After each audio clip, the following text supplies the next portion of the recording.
to discussion, I wanted to invite David Bowers to join us. He's the Vice President and Mid-Atlantic Market Leader for Enterprise Community Partners. His work includes facilitating affordable housing and community development deals in collaboration with government agencies, lenders, for-profit and nonprofit developers in the Baltimore and Washington, D.C. metropolitan regions. The Enterprise Office in D.C. participates in local coalitions advocating for increased resources for affordable housing and community development. And since coming to Enterprise in 2004, the company has provided more than $325 million in capital and support for affordable housing efforts in the Washington, D.C. metropolitan region, preserving and creating more than 6,000 homes.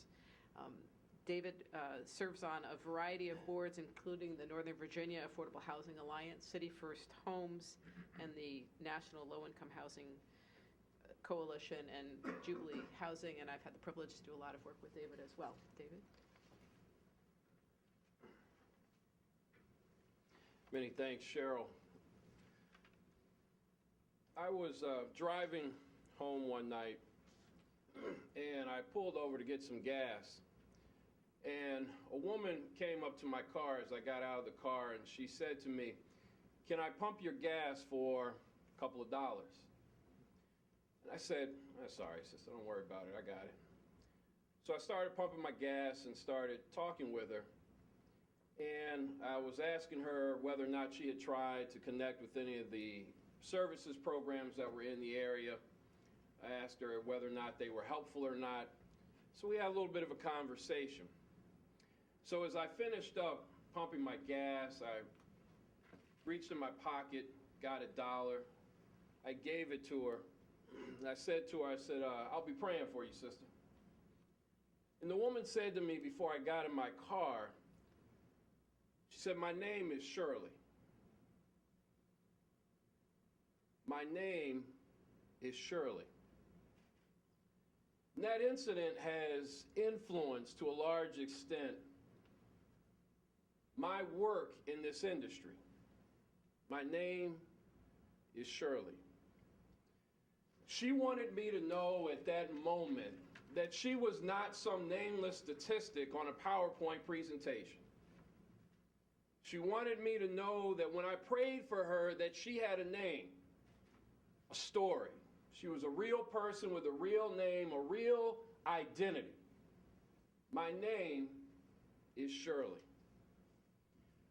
There are a lot of statistics that we all deal with every day. Chris and Ed, some of the top folks in the area, the coalition pulling together a lot of data that we all see, numbers that we crunch. But I submit that the numbers are important, but if we are going to make any sort of meaningful progress in this industry, in this city, I would even say in this country, as it relates to these kinds of issues, we have to always remember the people that we are working for.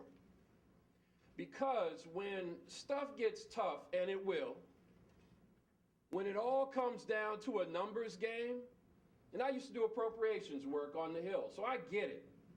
When you start rounding off millions and billions because the numbers you're dealing with are so big that $1 million is not much, or $1 billion is just a rounding error, it's easy to lose sight of what it is that's really meaningful. My name is Shirley.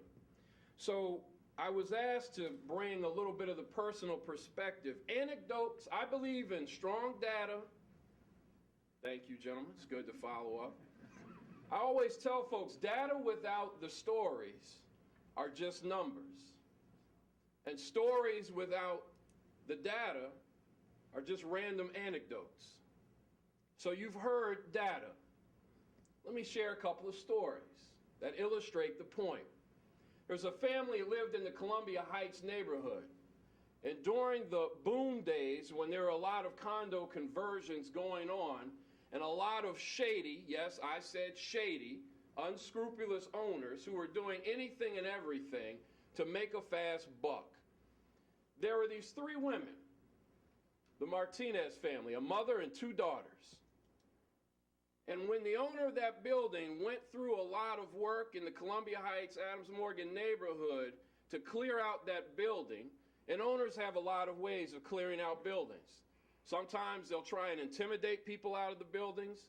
Sometimes they'll try to neglect people out of the buildings. So they were doing all kinds of things to get this building made up of largely immigrants out of that building. But there were 3 women who said, "We will not leave." And they took advantage of the law that Ed referred to, the Tenant Opportunity to Purchase law. So they said, "We want to take advantage of our rights," and they found a developer to assign their rights to that they would work with. And the story, as you talk, they formed a tenant association. The mother was the president, and one daughter was the secretary, and one was the treasurer. And they refused to leave. And so when we talked to the Martinez family after the grand opening, it was interesting to hear them say that there were times when they were living in a building that did not have any power, did not have any heat. There were wires that were hanging down. They talked about at times that kind of rough guys were sent in to try to intimidate them and tell them, scare them out, talking about their immigration status. All kinds of unsafe and unsavory things that they dealt with, but they refused to leave. And then there came a point in time where the Martinez family, the owner, approached them. They start low. "We'll give you $500 to leave." Then it's $1,000, then $5,000. Finally, when they were the last 3 people in that building, the owner said, "Look, I'll put you up in your own place. Just leave. What is wrong with you people?" They refused to leave, not for their own good, but so that other people who they may never meet would have access to housing that's affordable a couple blocks from a metro station. Unfortunately, Mrs. Martinez passed away.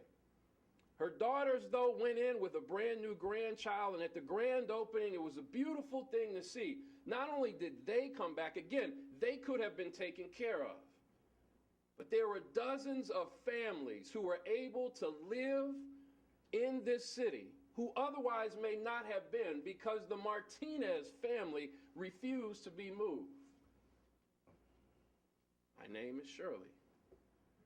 There was a gentleman that I met at a grand opening of Webster Gardens, a property in Ward 4.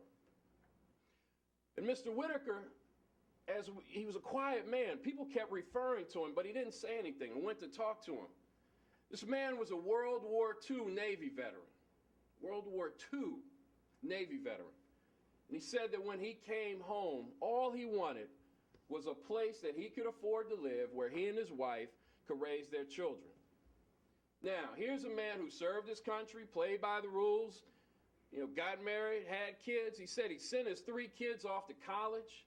He and his wife now, during this boom time, it would have been easy for them to have been displaced because of market pressures.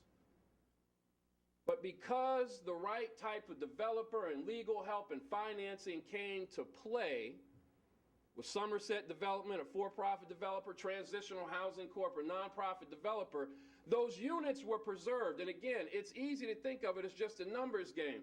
But if you get behind the numbers game, here's a man who served his country, faithfully with his wife, sent his kids to college. It is for Mr. Whitaker that this issue is important. It's not a numbers exercise. There's a real man with a real name, with a real wife with a real name, and 3 kids who just wanted to stay in a place that he could afford. That's what this conversation at its core is all about. It's not a budget exercise. Budgeting is key. We have to do budgeting. We need data. But if it just comes down to a numbers game, the Martinez family transaction, there was a point when we were on the phone call. I'll never forget as long as I live. We were on the call, we, Enterprise, were doing some of the financing, all the public sector funders, there were some banks on, everything else. And Cheryl, there was a point in the call where somebody said, "This deal just does not pencil out." That's a developer kind of financing thing to say. The numbers don't work, the deal doesn't pencil out, we can't do this deal. What's next?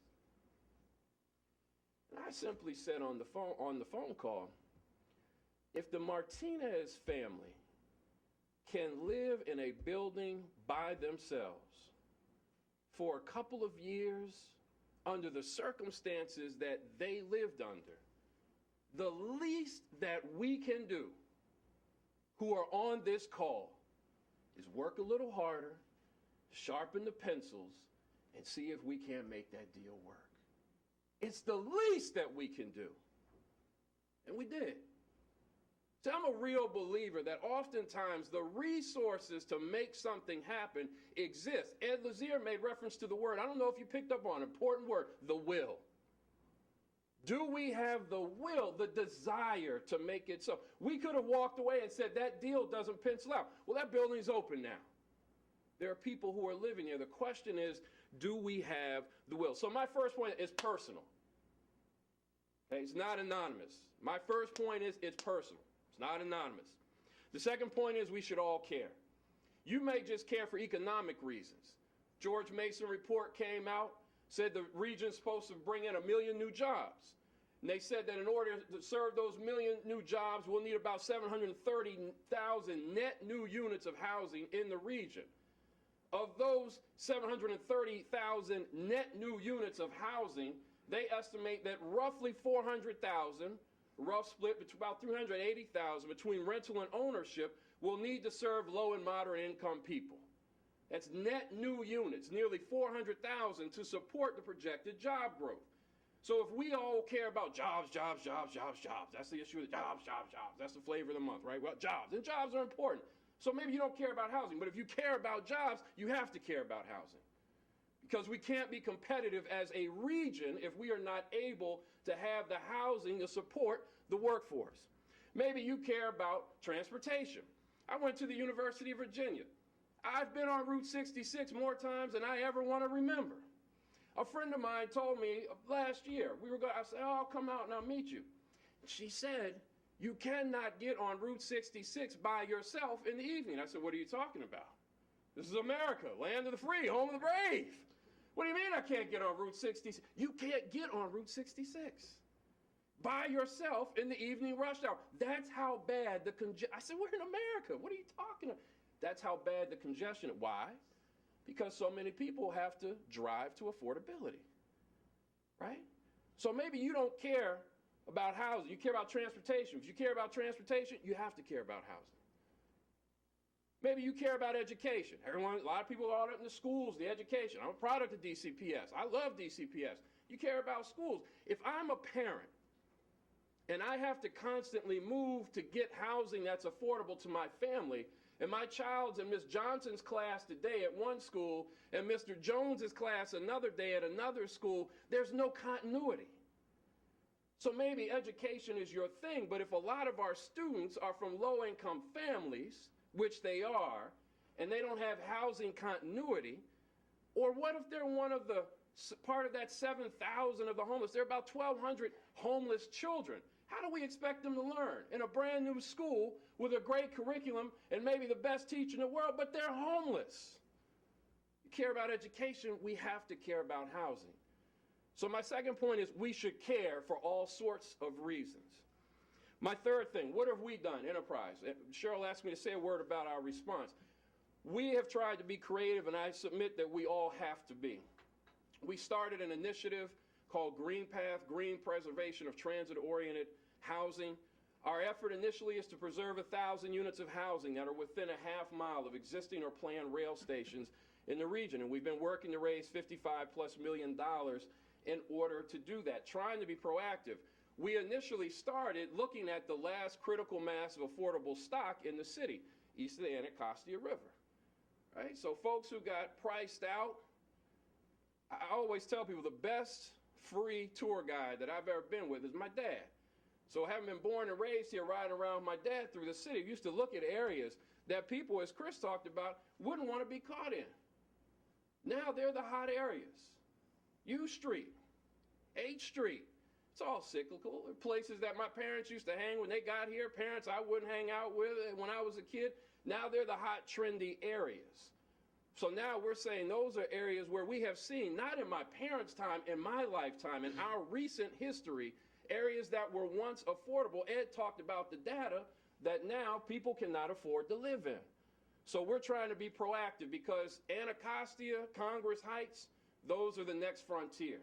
of places where you will see gentrification, where you will see people who would not live there before, white and black, economically, middle class. I know black folk who wouldn't hang in Anacostia before. Now they're going over there to buy housing, to try and get affordable rental. Developers over there. You've been on Mississippi Avenue?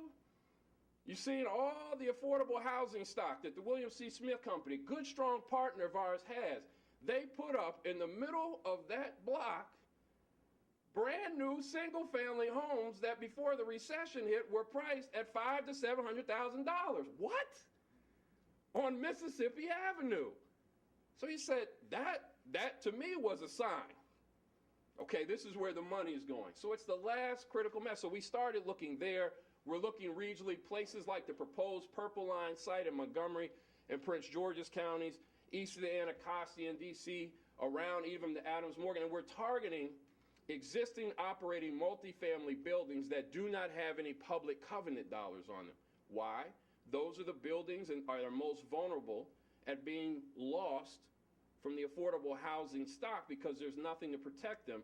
And we have said it's not just a preservation initiative, it's a preservation and resident displacement prevention initiative. It has to be personal. We are not just trying to save units for units' sake. We are trying to help people stay where they want to stay along these proposed streetcar lines, Northern Virginia, Maryland, D.C., metro stops. Now people are starting to look at. So we have done that. We have also been working with houses of worship in a faith-based development initiative, working with houses of worship who own land. We've got a church that owns a chunk of land right by the Rhode Island Avenue Metro. They are building affordable housing as well as a community facility that will have a healthcare facility. We are working with a house of worship that owns land in Southeast, right on South Capitol Street, not too far from all the development that will happen with the redevelopment of the Homeland Security Office. They want to have ground floor retail, and above they will have affordable rental housing. There are a number of houses of worship who own land that is undeveloped or underdeveloped. We have worked to provide them connections to dollars and cents with an S, a lot of technical assistance and capital that will help them move forward. So those are just two brief examples of things that we have done and are doing at Enterprise to try to respond to this.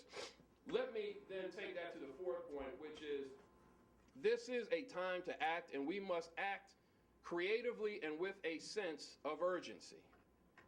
Creatively and with a sense of urgency. I like to use this example. If we were walking down the street, my friend here in the red sweater, what's your name, sir? Tim. So if we woke up tomorrow and we're on our way to work and we saw Tim and we saw Cheryl, and Tim and Cheryl were in the water and they were drowning, what would we do? Would we walk by? No. Gentlemen, thank you, sir. Thank you. Oh, that's a ridiculous question, right? No. Thank you, sir. That's what you call a silent amen in the church, right? No, we wouldn't walk by. So let's say we said, no, Tim and Cheryl, they're good people. We're going to try and help them. So we throw out a rope. The rope's too short. Well, I gave it the good old college try. My conscience is clear. I got it. The game's coming on. I got to go. No. We would redouble our efforts, right? We'd start running around, banging on doors. Man, Cheryl and Tim are drowning. We got to do something. 20% of every household, 20% of all households in this city pay more than 50% of every dollar they make on their housing costs. And that's in the region. So that's 400,000 households in this region who pay more than 50% of every dollar they make on their housing costs. Those are people who are drowning. They are drowning. Can you imagine you get your check and 50 cents, 60 cents goes? So now what do you do when you have health care costs, food costs? What am I going to do for my transportation costs? You know, Johnny needs a new outfit to go to school. Forget about going to the movie or the show. You're just trying to get by. There are thousands upon thousands of our neighbors, our residents. I would dare say there are people in here who are drowning. So when we see people drowning, I submit we have to act with a sense of urgency and creativity. If that rope's not long enough, then we got to try something new. So when you hear an Ed Lazier stand up and say, hey, here's an idea. You may have one perception of what's reality, but let's talk about it from a different way. We have to have an open mind and be creative when we're dealing with a sense of urgency. So, I am a member of the Comprehensive Housing Strategy Task Force that Ed referred to. Yes, there's a report coming out. If you care about this issue, there will be a prime opportunity for advocacy to the mayor and to the council when you get the report, issues around IZ, around appropriation levels, around creative uses of funding. If it's there, if you care, make yourself known by name to the mayor, your ward council member, and all of the at-large council members. If you don't live in D.C. and you care about the issue and you're out in Maryland, Virginia, go get to know them. We had a politician who came and spoke at an event, and he said politicians respond to two things: money and votes. Money and votes. And we have seen, particularly in a local elections, money is even less important in local elections because you have an ability in a local setting where there are fewer number of votes to touch more people. We have had well-funded mayors and council members who have lost, even when they had a lot more money. So make sure they know your name. Make sure when they see you, they say, oh, Lord, here comes Ed Lazier. That's what I love about Ed. People, oh, Lord, here comes Lazier. Best thing was the article in the Post when they read it, like Jack Evans, chair of the finance committee. I go, Jack's been a big-time councilor. He's like, what the hell is up with Ed Lazier in the Fiscal Policy Institute? And I was like, you're the man. But that's because he has made himself known. Write, call, go and testify. Get your friends involved. Get members of your house of worship involved, your club, your whatever. Get involved and make sure they know your voice. And let them know if you're a voter that I vote. And this is an issue that is important to me. So, for example, the Coalition for Nonprofit Housing Economic Development is having a Housing for All rally this Saturday at MLK Library. Get involved. Go. Show the numbers. Get involved. There are a whole lot of groups that do things so the elected officials will hear your voice. Secondly, if you work at a bank or you work at a foundation or have influence with anybody who does, talk to them and encourage them. Look, we know you need to be a good steward of your financial resources. We get that. Period. Next sentence. That's a baseline. But to say that you have to do lending or work with your money in the ways that you've always worked with it, that will not cut it. There are foundations that sit on millions and millions of dollars. They don't do program-related investments. I'm not talking about giving the money. I'm talking about investing the money in creative ways. Banks who won't stretch at all while they sit on literally billions of dollars. We need financial institutions to do things in different and more creative and aggressive ways with their capital. And I'm not talking about reckless ways. I'm talking about different, more aggressive, more creative ways, and there are plenty of examples that are out here. So if you have sway at a bank or a foundation, that's a specific way that you can get involved. Third, your own money, so we've talked about kind of your time, how you can get involved going to advocate. Let me talk about your own treasure, your money. There are groups like Enterprise and like the Calvert Foundation and others who are now into the whole impact investing piece. There is private and public capital that will be needed to get this kind of housing preserved or produced. So if you have money that you want to invest, search out opportunities and groups that allow for impact investing where your money, you know, you'll get a return, but you know your money's going to be used in aggressive and creative ways to help finance new housing around this area. You can also give philanthropy. There are all kinds of groups, from the Coalition, DC Fiscal Policy Institute. I don't know if Brookings needs any money these days, or George Washington, but Enterprise, there's someone in the back said, no, I don't think so. But there are all kinds of good organizations who do advocacy, research, services, preservation, production. Find the ones that resonate with you, and if you're given $1 or given $1 million, literally every dollar adds up. So think about adding a housing group or two to the groups to which you give to. And finally, give of your talent. There are a number of organizations who do this kind of affordable housing work, whether it's advocacy, direct services, development, whatever it may be. They need good, smart people on their board. I was in a meeting today where somebody said, do you know a good lawyer? We're looking for somebody they're always looking for good legal people. They're always looking for good money people, folks who are rainmakers, folks who know legal. Sometimes they're looking for good program people. If you've got a little bit of time and you care about the issue, find the groups that are involved. Maybe you get involved at a board level. Of course, you can volunteer time with certain groups, but we need more good board members, particularly, quite honestly, we need, some of the best are young folks who have a lot of energy and ideas, and sometimes retired folks. My mother, God bless her, is retired. I used to be on the board of a program, a homeless services program. I got off, I did what I did. My mother's retired. She got involved with them. They did their first fundraising event ever in history. And I looked around, and I'm not bragging, it's just fact. My mother had brought in about 25 to 30% of the people who were in the room at this organization's first fundraising event were from my mother. My mother is like one of the most dangerous. Why? Because she's retired, she's got time, she's got ideas, she's got contacts. Honey, let me tell you what oh, Lord, thanks, Mom. Okay. So anyway, get involved. No matter what your age, whatever, just get involved because there's a need for good board involvement. So thank you all very much. Appreciate the coalition doing this event. Look forward to the dialogue.